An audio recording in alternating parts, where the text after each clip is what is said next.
When I was a child, when I lived in besieged Sarajevo for a year and a half, and my mom and I managed to get out. We were the last convoy of women and children to be taken out of the city by the UN because we were captured and held hostage for 3 days, in exchange for a group of young soldiers that were being sent into battle before they finished their training. They didn't hurt us or anything, it was fine. If anything, it was actually we were held for a good reason.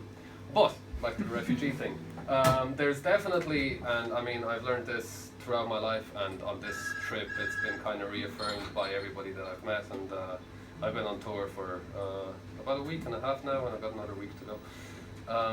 There's definitely more love in the world than there is hate, and let's just think on that and keep it on the mind. I mean, just look at all of us here in this room right now. Simple things. So this is an Aesop Rock cover. It's about a girl called Lucy. See, Lucy was 7 and wore a head of blue beret. City born into this world, no knowledge and no regret. She had a piece of yellow chalk with which she drew upon the street the many faces of the various locals that she would meet. Joshua, age 10, bully up the block who always took her milk money at the morning bus stop. Mrs. Crabtree and her poodle she always gave a wave and holler on her weekly trip down to the bingo parlor, and she drew men, women, kids, sunsets, clouds, skyscrapers, fruit stands, cities, towns. Always said hello to passers-by who'd ask her why she passed the time attaching lines to concrete, but she would only smile. All the other children living in or near her building ran around like parrots, soaking up the open fire hydrants. They would say, "Hey Lucy, wanna come jump double dutch?" She would pause, look, grin and say, "I'm busy, thank you much." Well, 1 year passed, and believe it or not, she covered every last inch of the entire sidewalk, and she stopped. After all this, you're just giving in today? She said, "I'm not giving in, I'm finished," and walked away.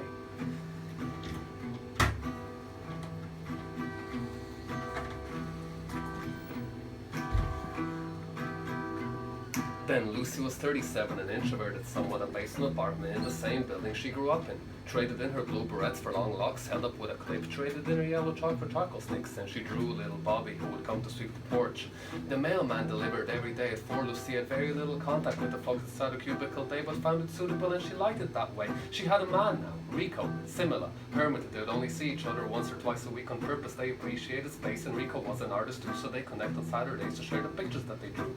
Every month or so she'd get a knock upon the front door, just another neighbours, acting nice because she was a strange girl. Really, say, "Lucy, wanna join me for some lunch?" "I'm busy, thank you much." Well, the neighbour would make a weird face the second the door shut, and run and tell her friends how truly crazy Lucy was. And Lucy knew what people thought but didn't care, cause while they spread their rumours through the street, she painted another masterpiece.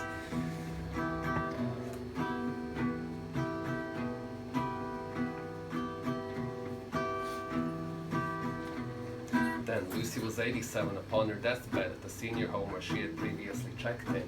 Traded in her locks and clips for a headrest, traded in her charcoal sticks for arthritis. It had to happen, and she drew no more. Just sat and watched it on. Had a television in the room that she never turned on. She pinned up a life's worth of pictures on the walls and sat and smiled and looked each one over just to laugh at it all.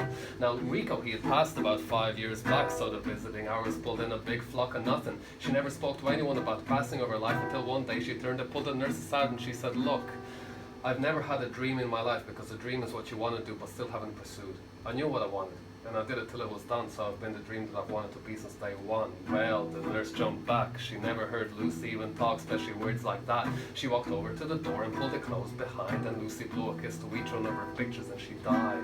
Happy.